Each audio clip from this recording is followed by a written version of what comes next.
Welcome to creating a level playing field for collaboration. How can we make a difference together in equity and mutuality instead of inviting people to participate in a project they do not own? In this series, we discover what works by sharing stories of lived experience from a diversity of wise guests, organizers, participants, facilitators, researchers of participatory projects. By sharing examples and insights, we want to contribute to co-creating a world that works for all.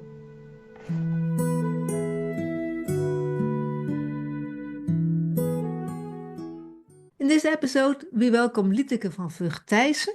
Lieteke, welcome. Thank you. Can you please introduce yourself? I am by background sociology, and that's for me not only a profession, but something that is deeply connected with myself and my work. And I'm not a scientist anymore, but a practitioner of sociology, and in particular sociology of culture. I'm pensioned already for quite a time, but I'm still active, and I'm very flattered that you invited me to tell something about my involvement with co-creation, with World Café, with large-scale interventions, because that are my favorite ways of leading change and bringing people together in organizations that are that large, that you never meet everyone in the organization in the ordinary ongoing activities of the organization. I started my career as a teacher and later on as an associate professor of a rather big general university in the Netherlands. And I became member of the executive board of the same university. I had the portfolios of finance and of human resource management, and later on of quality education. And after a number of years, I left that university and started a career as interim governor or director of various universities. I would like to tell you more about the role of the originator in the preparation of a co-creation event like large-scale interventions, and I like to do so very much. And therewith I will focus on an assignment for which I contracted you and a colleague of both of us to design a large-scale intervention for the university I worked for at that time. And therefore we go back in history some 15 years, which is quite a lot of time, but this kind of interventions and the problems and the successes are really timeless. So that's not a problem. At that time, I was an interim member of the board of governors of a rather big university of applied sciences, which had run into trouble financially, as well as with respect to the quality of the education. The board of the government and most of the supervisory board had already resigned. And together with two colleagues, I was nominated by the Dutch government as an interim member of the temporary board of governors who had to solve this crisis. The crisis I just mentioned was twofold. It was financially and it was educational. And my portfolio was education. And of course, I started talking to people inside and outside the university and reading reports in order to find out what the problem was and what should be done. And one thing became clear to me, that is that this university had been governed by means of a very hierarchical and quantitative planning and control cycle. And that this was an important source of the problem. All the more because they had combined it with a carrot and stick way of steering. And that had blocked a lot of communication from the top to the bottom, and what was worse, from the bottom to the top. In fact, the bottom was protecting itself from the communication from the top because they were afraid to be punished if they did not well enough. Well, and another closely related problem had to do with the lack of active participation as a consequence of the teachers in designing the educational program. So there was no dialogue. There were no vertical relations upwards, only downwards, and there was no horizontal collaboration between the teachers. It would have fitted in the logic of this hierarchical way of steering the organization to eliminate the two domains which were at the origins of all the trouble by means of a reorganization. But this was out of the question.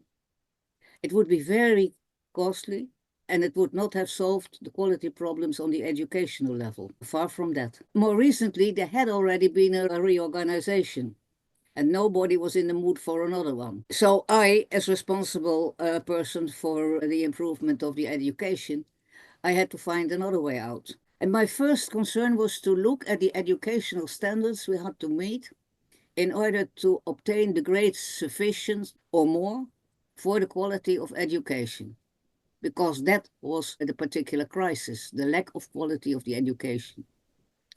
And my second was how to change the organization and its way of teaching in such a way that we would be able to reach that goals in a sustainable way. It is this kind of turnaround is quite easily made superficially, and that means that it will last for the time necessarily till the second control, and then afterwards it will go down again. My ambition was to change it in such a way that it would continue as an improvement afterwards much more time.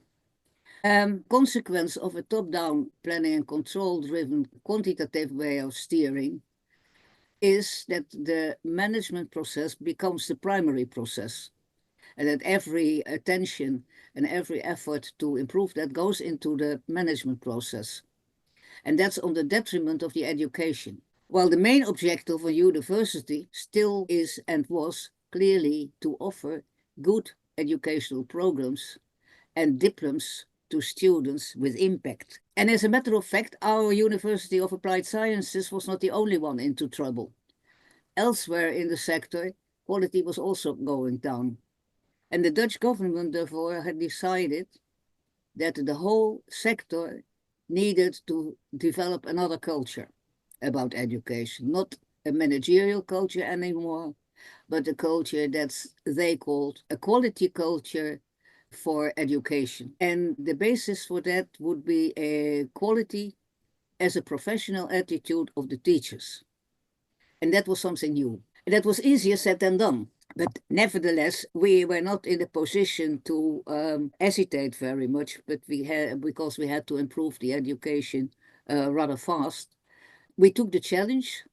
Now, it sounds very simple and free-spirited to take quality as an attitude, as a starting point, and as an objective. It is important to understand far-reaching consequences of this kind of turning around. A top-down steering culture is mainly based on top-down decision-making in the confidence that everyone will do as decided by the top, and that everyone will be praised and punished according to their achievements with respect to realizing the objectives formulated by the top. It also strongly leans on the so-called external motivation of its collaborators. And if you look at an educational quality culture, based as quality as an attitude, it is clear that this is, on the contrary, primarily about the intrinsic motivation, professional values, standards, responsibilities, and behavior of the employees. And it involves things such as a professional ethos in the teacher, an openness of teachers to criticism and intervention, education as a joint activity and team responsibility instead of being designed by staff and top-down offered by the top of the organization. It also supposes a participatory and committed groups of students, and so on. So in order to change the university in an organization with such a quality culture, we had to turn the organization upside down. The primary bearers of the required quality culture would not be the managers and its staff, but the teachers.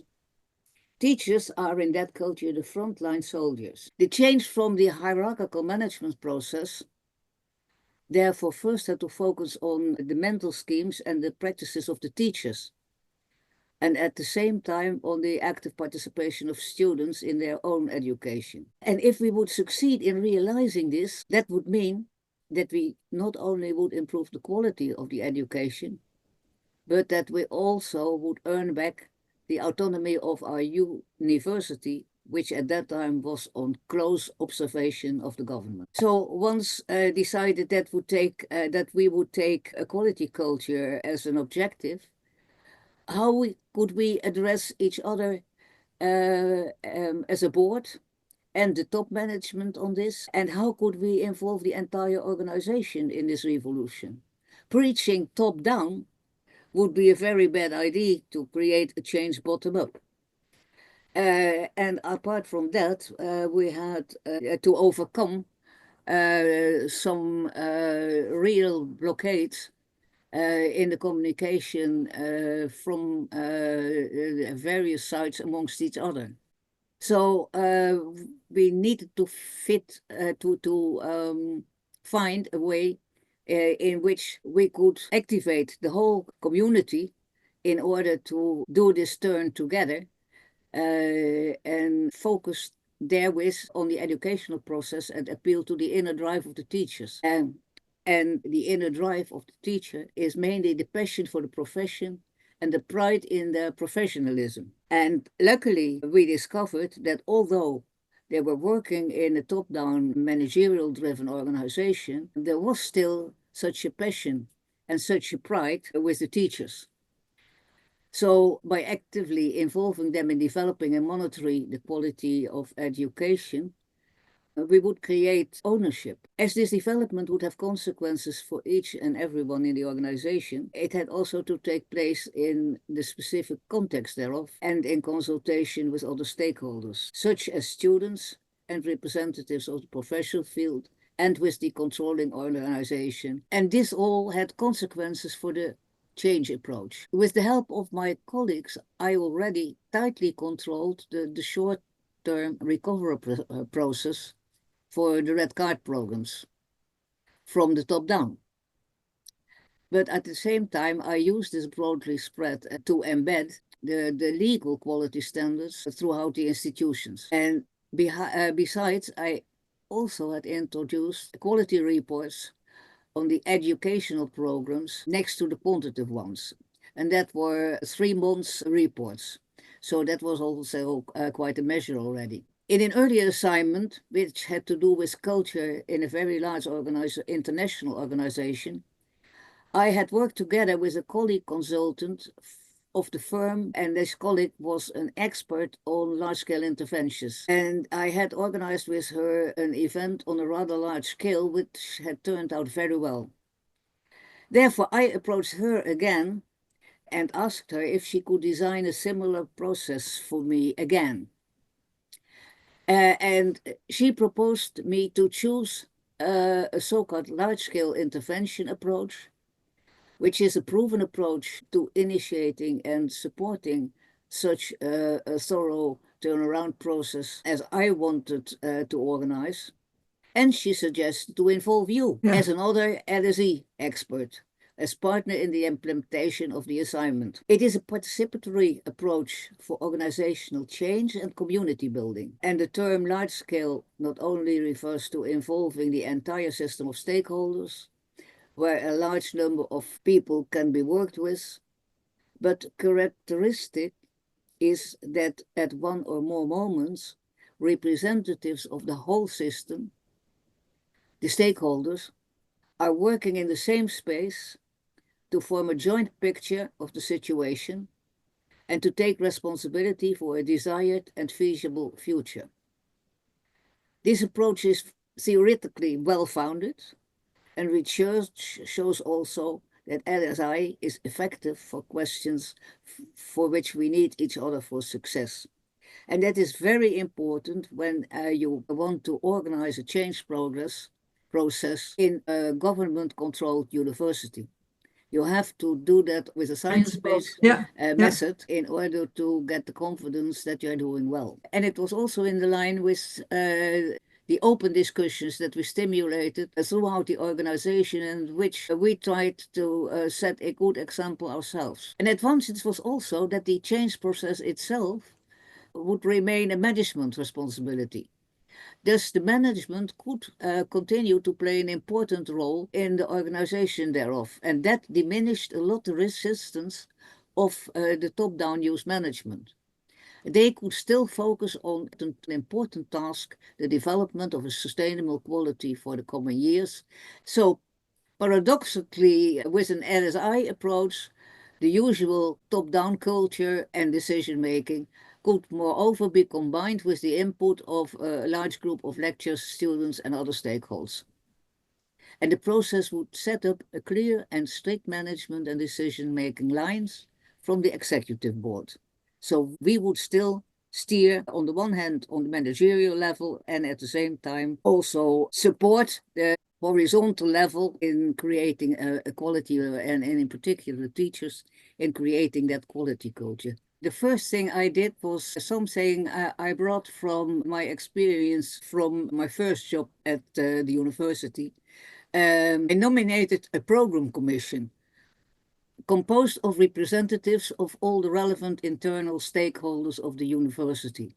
I had already some experience with creating educational programs with a variety of stakeholders at the university. And one of the tricks really is keep them represented in a program commission, and that provides you with ambassadors. They tell you which problems you are going to encounter, which beers are on the road that you can move away, eliminate already, which other kinds of stumbling stones. And moreover, they also will come with their own objectives. And it is a very useful thing to have. And you have used similar commissions for a long time already. And somewhere in a recent article written by you with a number of colleagues, amongst them myself. You spell out also a number of criteria for the composition of this kind of steering committees and the advantages you have when you use that kind of commissions. Well, this commission consisted of 15 people, and they formed together a cross-section of the system with lecturers, students, executive board, the various management layers. That sounds quite easy, but we had to persuade nearly every level to provide for representatives in this commission. Most of the time because teachers did not so much protest. They very much liked the idea that finally they were taken seriously and that they could tell what they had to offer. Students is always a kind of problem because they spend most of the time at their studying and having a student life, and you have to persuade them also a bit more than the rest. The executive board was willing to participate.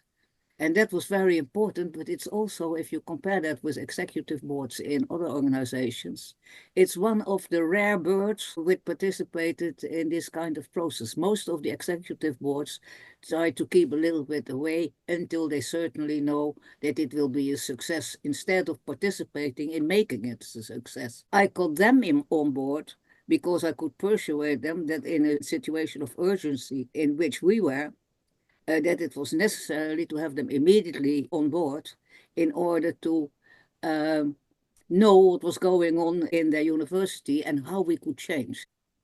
Problem of the executive board was in fact also a very quite well-known problem by now, is that they were accustomed to that traditional planning and control cycle. And they had a number of objections first, simply because they couldn't imagine how a participatory way of steering would work. Their primary fear, and probably you remember that, was that they would lose control. And apart from that, they believed that such an LSE meeting probably would end in a total chaos without any acceptable result. And they couldn't afford that in view of the assignment of the government we had. And on top of that, they did not believe teachers, that all teachers and staff involved would be able to come up with worthwhile goals and valuable suggestions on how to reach them. So they saw only in a quite exaggerated way the risks and didn't have any feeling with the advantages. But still, because we convinced them with the program permission and with the help of you and the plan you were offering, I succeeded in reassuring them and convincing them that they had to be there and that when being there, they still could control. If they would think that it would turn in a total chaos, that they could end the whole thing. So that was That was quite a job. As one of the reasons that it took quite some efforts before the planning committee agreed on the design for the process, about what was the focus, how many meetings, what is a good invitation strategy, who should be invited and how. Ultimately, it was decided to hold one university-wide conference with a broad representation of teachers, managers, support staff, and also numbers of students. And this focus of the conference was on three subjects: a quality culture, teacher imposition, the educational vision, and student success for students. Well, this stumbling stone was out of the way, but meanwhile, some of the major other stumbling stones came from two dissident members of my program commission itself. What they did, they tried to stop the organization of the event totally, and it looked if they were rather successful, because my colleagues wanted to stop the whole project all of a sudden. And even I had to come back from my holidays. I got a mail from my both colleagues saying that it was a pity, but that during my absence, they had a discussion with some directors, and on the basis of that discussion, they had decided to stop the whole event. So I, I had to return from my holiday earlier than I had foreseen, and I had to see that the whole project was continued, because otherwise we would not arrive at the whole objective of the process, creating a quality culture. I could have been very angry with them and with my colleagues, but I think that's not a very good reaction in such kind of situation. So I decided, although I was very angry inside, let's say that, and very disappointed, but I decided to invite, in particular, the domain directors, both the domain directors, to talk about their objections and their motives, their sorrows, their fears, and about mine. And then it proved that the university, quite recently, I mentioned in the beginning that the university already had underwent a process of reorganization. That process, they had already held a strategic conference in the traditional style, and they were afraid that the results on which they already worked would be cancelled. That was the one sorrow. The other one was that the positions of the people who were the directors of the domains were quite recently nominated as the directors in a process of renewing the management of the various domains. And their sorrow was in the name, as they did not understand large-scale intervention as something that would be nice and that would be connecting people to each other and giving better information and so on and so on. They thought it would mean large knives and big cuts throughout, and that we would take them top down, and that we would remove them from their posts as directors. Well, we didn't have that idea at all, because our philosophy was that there was a lot of talent, and we discovered it already in that university. And that we should use that talent and that motivation in order to really improve the education and to create that quality culture. So I could reassure them that that was out of the way. Both things were out of the way, and that they could have a full contribution. But still, the result was not that we could have more than one conference. In the end, the program commission decided that one conference would do, and that we had start the turnaround, and then afterward took it in the to implement it in the regular process of the university. I was quite happy that I reached that conclusion, and I think it was certainly not the best decision I have ever taken, because I already had found a way in order to continue the process after the conference, but I will come back to that. Okay, how did I experience this period? It was, if I look back now, I think that I was rather courageous. But at the time, I didn't feel that way. I felt the necessity to save this university together with my colleagues, and to turn it into an example of a university with a good quality to culture. And that's I think that is a part of my inner motivation. I always have considered education as one of the most important things that you have yourself and that you can provide to other people. So for me, it was an inner and outer motivation to do this assignment well. And I think that because of my sociological background, I could also overview what the implications of the LSI and the good consequences of such an LSI would be. And I had experienced it already in an international organization. So I was quite confident that this would be a good move for that university. And you helped me be that confident also because you arranged a very good conference which took place in the autumn of 2015 under the title Craftsmanship and Mastery. That lasted the whole day. There were about 300 people that participated. The Planning Commission had chosen a program with a tight time frame, well-prepared instructions, and clear frameworks. Clear frameworks is to say what we will not talk about. And that was very important because in many of these kind of interactive processes, all kinds of things come on the table. And if you brainstorm like that, it is very difficult to achieve well-formulated conclusions and objectives. So it was well-prepared instructions, clear framework, and the participants would work in more than 30 table groups. And what you did very well also, that sometimes you split it up groups. I remember that at one time you set the management directors together in order to invite them to talk together about their problems with the organization and their problems with each other. And that turned out, and instead of being only part of the other groups, with the risk that they would be attacked by, for example, the teachers on their management strategies or by each other. And that helped very much to, how to say it, to keep the discussion friendly and calm and open, and also the instructions that you should listen to each other, that every contribution counted, that everything should be noted on the large flip over sheets and so on, contributed very much to a very calm and fruitful discussion. There were 4 rounds. And the rounds were quite generally formulated. The first was exploring the past. Where do we come from? And that you did by a huge roll of paper in which everyone could write their history and their role and things like that. And that was what the strong point of that is, that if we put it at the entrance and the people came in, and they started noting, they started looking at each other's notes, they started talking to each other.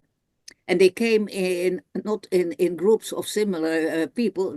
It's not so that first the teachers came and then the managers, but it all was mixed. And for the first time, I think probably in their lives, they talked informally with each other. And that already relaxed the atmosphere very much. And that happened more in the rest of the process. Then exploring the present, where are we now, afforded the people to realize themselves what was going on. And then the next one was exploring the future. And that was a very nice one also, with people again talking to each other in all kinds of combinations. But at each table was invited to design an image of the future of the university. And to our great, amazement, what came out was that instead of a managed program filled in by the teachers, a house of bachelor production, a machine of bachelor production, that was in fact how they experienced their universities. They wanted a house of education. And that was, I think, the most important result that came out of this, in the sense that it motivated people enormously in trying to make the turn around that was asked for them in order to create that quality culture. But now I told how I have experienced it and what I have seen also at that day. But I was very curious also on the background of the issues, or how you experienced that day? Maybe first in the planning committee, or how you call it, the steering committee, I experienced how really valuable it is without measure to have someone from the board of directors in the planning team. Because when there are people who feel insecure, uncertain in the change approach, you were the only one to say, and I've heard you say it, okay, I've heard your concerns, but this is the way we're going to do it. And we did. And after the first conference, many other followed in the specific domains. I think there were maybe 6 or 7 more large group meetings, but more specific for departments. So that's one thing. And another thing I remembered, you opened the conference you were talking about in a huge event center without daylight. That was, you can't have everything, but you started with saying how important this day was for you and for the whole university, but also what was non-discussable. And that's very valuable too. What you call the clear framework. Okay, I can understand that you have negative feelings about the mergers we did of universities, of schools, but we are not going to split again. We are not going to change the name. So a clear framework, what's non-discussable, and of a clear playing field. So that's what I really appreciated. So that's how I experienced it. And of course, it was quite a challenge to lead a day with 300 people. And of course, you never know what's going to happen, but you have to trust the process. And I think we did well, because it was well prepared with a large group, 15 people, and we had a good participation. People were well invited, so that really worked. But it took a long preparing time. So, and maybe I like very much the way in which you and Eva ran the day. You had a kind of collusion with the students. I thought. yeah, maybe because I think they need extra attention all the time. And what I learned from that first conference later on, when we wanted a large representation of students. And like you said, they have other things to do. And teachers, they come in paid time. So we started to pay the students. That was one of my lessons. And they don't come only for the money, because it also conveyed the message. We think it's important that you. Okay, the conference yielded interesting results in several areas. That was this broad need for changing from bachelor into an education house. We had many building blocks put on the table. And one of the important things was that I had negotiated with the colleagues of the board and with the directors of the domains that the only thing that we would change in the strategic plan that they had formulated before we were there was the educational part. So there had to come a new educational note. So the most important, one of the most important results of this one-day conference was that the educational note was produced very quickly after this conference by the various domains and very fast adopted. And that, I think, was a very important point in turning around, because they adopted also the conditions for realizing this educational notes. And also talking about the students, and then you can see how important they are. This was also due to the students. They helped to break away from the old patterns. For example, during a discussion about improving the situation and improving education in one of the domains, the student said, yes, stop whining about how difficult it all was. We know that now. Let's talk about what is possible. And that's also one of the important things, the sharing what people find regrettable, what they are proud of, their own contribution. And it makes the participants aware that it's not all misery, but there's also a lot to be proud of. And that helps enormously, because you can only make such a turn if the ones who have to make it have a certain confidence in themselves that they are able to do that. And that changed also the whole fear of the LSI. And it was also a consciousness that the organization is also a community. Rising conscience, that it's not only a machine, but you have to work together. And that you have to lower the thresholds for contact. And the whole conference encouraged people to meet each other and to look for each other in the organization. And well, I think that for one day it broke down the walls around all parts of the organization. But later on, still most of the walls were more transparent and easier to find a way to go through them than instead of remaining in those silos of management that they had early on. And I remember that we even provided a training course for maybe 12 people of the university on working with this way of developing. I think that is a very important element. If you organize such an event and you involve that many people with this kind of objective, then you have to see to it that something is done with the result. And the whole consequence was after the future images, the last part was thinking of actions and measures that would help the university to achieve that house of education that they wanted to be. And if you don't take care of the follow-up as a board member, then you make a big mistake. That's why I think that board members have to be there at the beginning. They have to see what is in there, and that was also a positive result. They were delighted with the result, both of my colleagues. They appreciated very much, and they were convinced that it was a very good strategy. So they supported me much more afterwards than before.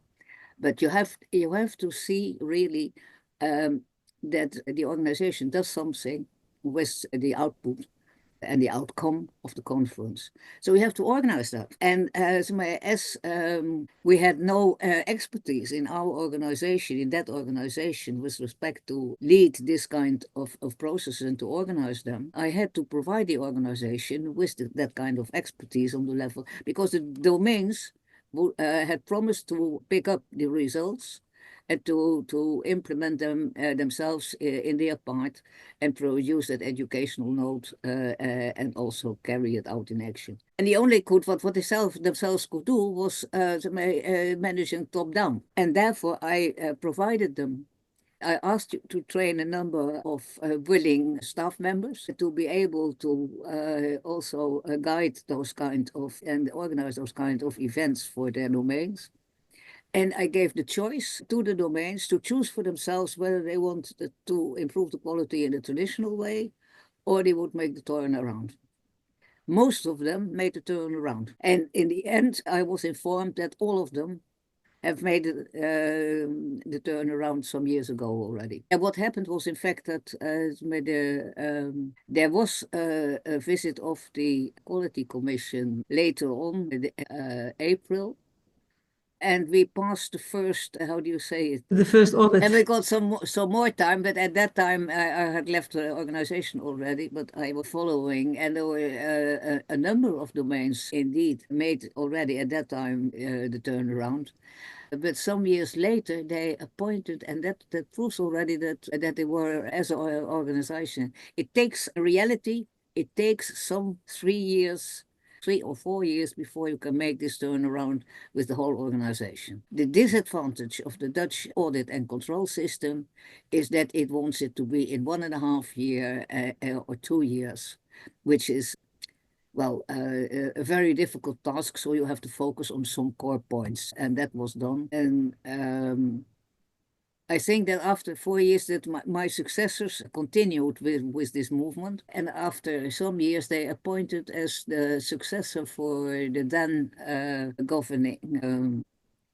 They appointed a former chairperson of the board of governors of the Amsterdam Art University. Okay. And as art is something that is funded in the professional quality and in the intrinsic motivation of the artists, and not so much on the outside control. She continued the whole process in an excellent way. After 4 or 5 years, I visited again that university. They invited me to, and they were in the process of evaluation, and that looked already very well. Well, I was flattered. A new chairperson who came from the art faculty, and she said me that it was to a great extent, again, thanks to me, so that it was a nice compliment. But the most interesting confirmation, I sent it to you, I think, I found on LinkedIn. And that was an announcement of the same university that they were going to establish a new domain on PABO, and that is the education of teachers. And that they had involved the whole world in order to develop the plans with them. The students, the teachers, the support, the managers, the parents, and at the moment it is a great success. And I've seen that they even have a center of expertise in co-design and also co-designing programs. Yeah, beautiful. And looking back on our conversation, is there something you would like to share regarding creating a level playing field for collaboration? I think that what I like to share, which is one of the things that was already clear in this project, recently became again clear to me. And that is that it is very important to take into account the daily sorrows of people, but also the small results. And that is what you noted also in the whole process at that University of Applied Sciences, that if you think that the things they come up with are simple, beware, there is something behind it. And you have to enter the simple problem in order to be able to discuss the problems behind them. Okay, thank you. So that's a nice conclusion, I think, to end with. So thank you so much for your rich stories. Thank you, Tony, for inviting me to tell my experiences with creating a level playing field for everyone. Thank you for listening. My name is Tony van der Zouwen, and I would like this wisdom to reach as many people as possible. You can help by rating and sharing the show with your network. Follow us and listen to exciting stories on creating a level playing field for collaboration. A new episode will be posted every 2 weeks. Together, we can make a difference in the world.